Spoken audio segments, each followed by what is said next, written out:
Sosok Bribtu RDW, polisi tewas dibakar poluan istrinya di Mojokerto, tangan diborgol sebelum disiram bensin. Sosok Bribtu Rian Dwi Wicaksono atau RDW, polisi meninggal dunia dibakar istrinya sendiri kini jadi sorotan. Istri Bribtu RDW diketahui juga seorang polisi wanita alias Polwan berinisial FN 28 tahun. Sebelumnya viral di media sosial kisah Polwan bakar suami di Mojokerto diduga karena masalah keluarga. Aksi pembakaran suami itu dilakukan di kediaman mereka di asrama polisi Polres Mojokerto. Bribtu RDW pun sempat menjalani perawatan intensif di RSUD Dr. Wahidin Sudirohusodo Kota Mojokerto karena luka bakar yang diderita. Namun nyawa Bribtu RDW tak terselamatkan. Ia dikabarkan telah meninggal dunia oleh Kapolres Mojokerto Kota AKBP Daniel S. Marunduri. Benar meninggal pada pukul 12.55 WIB dan akan dimakamkan di Jombang karena asalnya dari sana, kata Kapolres Mojokerto Kota. Untuk diketahui, sosok Bribtu RDW merupakan anggota Polri asal Desa Sumberjo Plandaan Jombang. Bribtu RDW berdinas di Polres Jombang sebelum tutup usia.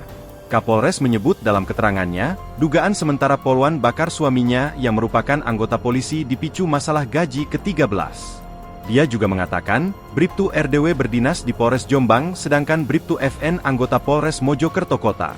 Diperoleh keterangan jika peristiwa terjadi di asrama polisi Polres Mojokerto Kota.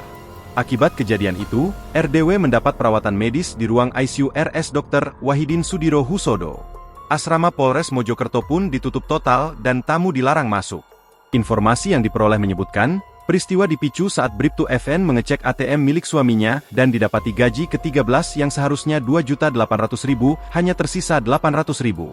Terduga pelaku langsung menghubungi korban untuk mengklarifikasi dan meminta korban segera pulang. Sebelum pulang, FN membeli bensin terlebih dahulu dan memasukkannya ke botol air mineral.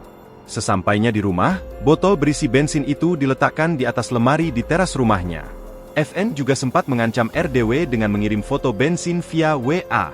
Kemudian FN lalu meminta ART mereka, Marfuah, membawa ketiga anaknya bermain di luar. Lalu pada pukul 10.30 WIB tak lama RDW pulang, dan langsung diajak masuk ke dalam rumah dengan kondisi pintu dikunci dari dalam. RDW lalu diminta mengganti bajunya dengan kaos lengan pendek dan celana pendek, setelah itu keduanya terlibat cekcok. Setelah itu tangan kiri korban diborgol dan dikaitkan di tangga yang berada di garasi, dalam kondisi duduk di bawah korban langsung disiram menggunakan bensin yang sudah disiapkan oleh pelaku ke sekujur tubuhnya, dan korban hanya diam saja, terang Daniel. Setelahnya, pelaku pun menyalakan korek dan membakar tisu yang dipegang menggunakan tangan kanan. Namun nahas, api yang membakar tisu itu menyambar tangan FN dan menjalar ke tubuh RDW yang berlumuran bensin. Korban pun berteriak minta tolong dan berusaha menyelamatkan diri keluar namun tak bisa karena terhalang mobil dan tangannya terborgol ke tangga lipat. Salah satu saksi, Bribka Alfian, yang mendengar teriakan itu lalu langsung masuk dan mencoba memadamkan api. Korban lalu langsung dibawa ke rumah sakit. Download Tribun X sekarang, menghadirkan lokal menjadi Indonesia.